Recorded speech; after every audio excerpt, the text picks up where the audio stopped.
এরপরে প্রশ্ন হলো কিভাবে সালাত আদায় করলে সেটা কবুলযোগ্য হবে। খুবই দরকারি একটি প্রশ্ন। আমরা যে আল্লাহকে সন্তুষ্ট করবার জন্য এবং তার কাছ থেকে বিনিময় লাভের আশায় সালাত আদায় করে থাকি, সে আল্লাহ যদি সালাতে সন্তুষ্ট না হন বা তার কাছে যদি সালাত অ্যাকসেপ্টেড না হয়, তাহলে এই সালাত বা নামাজ পড়ে কি লাভ হলো? কারোর কাছে কোনো দরখাস্ত পেশ করার পর সেই দরখাস্ত যদি তিনি রিজেক্ট করেন, অ্যাপ্রুভ না করেন, তাহলে সেটা যেরকম অর্থহীন হলো, কোনো সালাত আল্লাহর কাছে যদি কবুলযোগ্য না হয়, তাহলে সেই সালাতটা অনেকটা সেরকম হয়ে গেল। এজন্য একজন ইমানদার তিনি চেষ্টা করবেন তার সালাত যেন কবুলযোগ্য হয় এবং আল্লাহর কাছে অ্যাকসেপ্টেবল হয়। যদিও কোন সালাত আল্লাহ তাআলা কবুল করেছেন, কোনটা করেননি আমরা জানি না, এজন্য আমরা সালাত আদায় করে যাব এবং যথাযথভাবে সালাত আদায়ের জন্য সচেষ্ট থাকব। আল্লাহর কাছে সালাত যেন কবুলযোগ্য হয়, সেজন্য আমাদেরকে দুটি বিষয় লক্ষ্য রাখতে হবে। তার একটি হলো খুশু, আরেকটা হলো খুদু। অর্থাৎ সালাতের বাহ্যিক যে স্ট্রাকচার, প্রত্যেকটা রোকন, দাঁড়ানো, রুকু, সেজদা, কেরাত ইত্যাদি, এগুলোকে যথাযথভাবে আদায় করা, এটা হলো সালাতের বাহ্যিক পার্টটা ঠিক করা। আরেকটা হলো সালাতে পরিপূর্ণ এবং নিবিড়ভাবে মনোযোগ ধরে রাখা, যাতে করে অন্য মনস্ক আমরা না হই এবং অন্য জগতে যেন বিচরণ না করি সালাতে।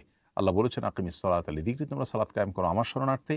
অতএব আল্লাহর স্মরণ যেন পুরো সালাত জুড়ে থাকে, সেটি আমাদের লক্ষ্য রাখতে হবে। এই দুটি বিষয় যদি আমরা লক্ষ্য করতে পারি, ইনশাআল্লাহ বিদিল্লাহ সেই সালাত আল্লাহর কাছে অ্যাকসেপ্টেড হবে এবং গ্রহণযোগ্য হবে। আমাদের এই সালাত প্রসঙ্গে, অর্থাৎ যে সালাত আল্লাহর কাছে অ্যাকসেপ্টেবল হবে, সেই প্রসঙ্গে আল্লাহ রাব্বুল আলামিন কোরআনে কারিমে সূরা মুমিনুন 18 নম্বর পারার প্রথম সূরার প্রথম 2 আয়াতে বলেছেন, কদ আফলাহাল মুমিনুন আল্লাযীনা হুম ফি সলাতিহিম খাশিউন, সেই ঈমানদাররা সফল এবং সার্থক হবে যারা তাদের সালাতে খুশু এবং মনোযোগ ধরে রাখতে পেরেছেন।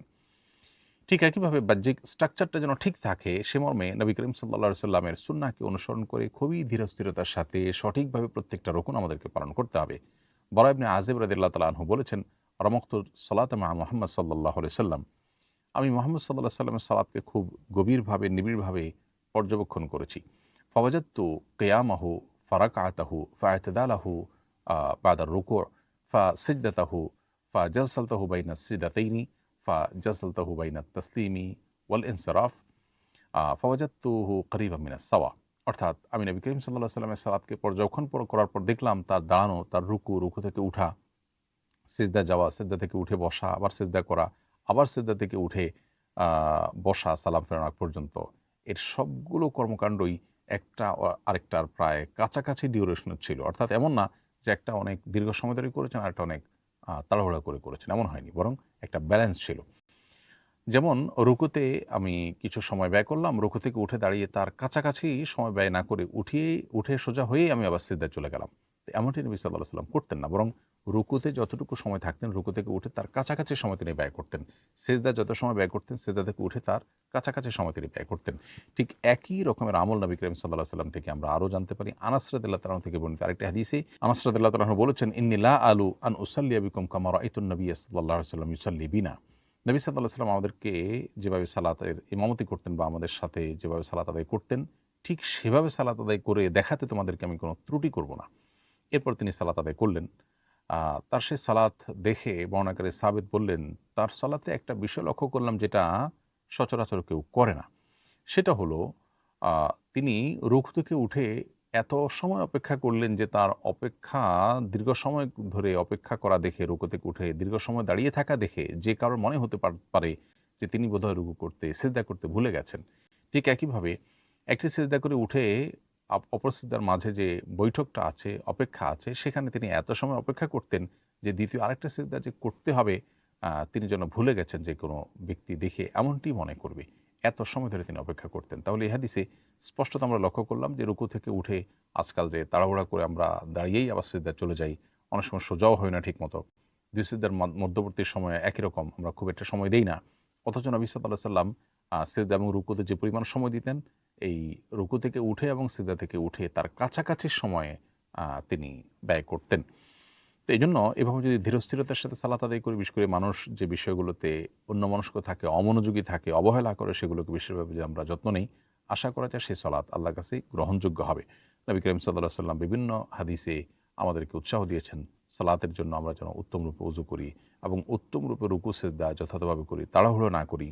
তাহলে সেক্ষেত্রে সেটি জান্নাতে যাওয়ার কারণ হবে, সেটা জাহান্নাম থেকে মুক্তির কারণ হবে। এ মর্মে বহু হাদিস কিন্তু বর্ণিত হয়েছে। আবু দারদা রাদিয়াল্লাহু তাআলা আনহু থেকে বর্ণিত আরেকটা হাদিস গুরুত্বপূর্ণ। এখানে তিনি বলেছেন যে নবী করিম সাল্লাল্লাহু আলাইহি ওয়াসাল্লাম ইরশাদ করেছেন, আউয়ালু শাইইন ইউরফাউ মিন হাযিহিল উম্মতি আল খুশু হাত্তা লা তারা ফিহা খাশিআ। এই উম্মতের সবচেয়ে আগে যে জিনিসটি তুলে নেওয়া হবে, যে নেয়ামত এই উম্মত থেকে নিয়ে নেওয়া হবে, সেটি হলো সালাতের খুশু। এমন পরিস্থিতি হবে যে পুরো সমাজে বা পুরো মসজিদে, পুরো জামাতে একজন মানুষকেও খুশুর সাথে সালাত আদায়কারী তুমি দেখতে পাবে না। এজন্য আমাদের সালাত যেন আল্লাহর কাছে গ্রহণযোগ্য হয়, তার জন্য সালাতের খুশু, মনোযোগ ধরে রাখা দরকার। মনোযোগ শতভাগ ধরে রাখতে না পারলেও আমাদের যেন ধীরস্থিরতা এবং সালাতের বাহ্যিক যে স্ট্রাকচার সেটা যেন ঠিক থাকে এবং তাড়াহুড়া যেন আমরা না করি, সেদিকটা বিশেষভাবে খেয়াল করতে হবে। আজকাল বিশেষ করে রুকু থেকে উঠে একটু অপেক্ষা করা এবং দুই সিজদার মধ্যবর্তী সময় অপেক্ষা করা, এখানে গাফিলতি দেখা যায় ব্যাপক, এবং তাড়াহুড়া করে সালাত আদায় করার প্রবণতা অনেক বেশি দেখা যায়। এই জায়গাটাতে আমাদের সংশোধনী আনলে আশা করা যায় আল্লাহর কাছে সালাত অ্যাকসেপ্টেবল হবে এবং এই সালাত আমাদেরকে অন্যান্য অনাচার থেকে বিরত রাখবে ইনশাআল্লাহ তাআলা। কারণ নবী করিম সাল্লাল্লাহু আলাইহি ওয়াসাল্লাম বলেছেন, আউয়ালু মা ইউহাসাবু বিল আবদু ইয়াউমাল কিয়ামাতি আস-সালাহ। কিয়ামতের ময়দানে সর্বপ্রথম নামাজের হিসাব নেওয়া হবে। যে ব্যক্তির নামাজের হিসাব সঠিকভাবে সে দিতে পারবে, ফা ইন সালুহাত, নামাজের হিসাব যদি ঠিকমতো দিতে পারে এবং ঠিকঠাক হয়, তাহলে ফাকাদ আফলাহা ওয়া আনজাহ, সে সফল হবে। ওয়াইন ফাসাদাত, আর যদি কারোর নামাজের হিসাব এটা সঠিকভাবে দিতে না পারে, বরং নামাজ যাতে নষ্ট হয়ে যায় এবং তার হিসাবে যদি ভেজাল ধরা পড়ে, তাহলে ফাকাদ খাবা ওয়া খাসির, তাহলে সে লুজার হয়ে যাবে। অন্যান্য হিসাবগুলো তার জন্য কঠিন হবে। যেন নামাজটাকে সুন্দর এবং আল্লাহর কাছে অ্যাকসেপ্টেবল করার সর্বাত্মক চেষ্টা আমাদের থাকতে হবে। আল্লাহ আমাদের সবাইকে সেই তৌফিক দান করুন।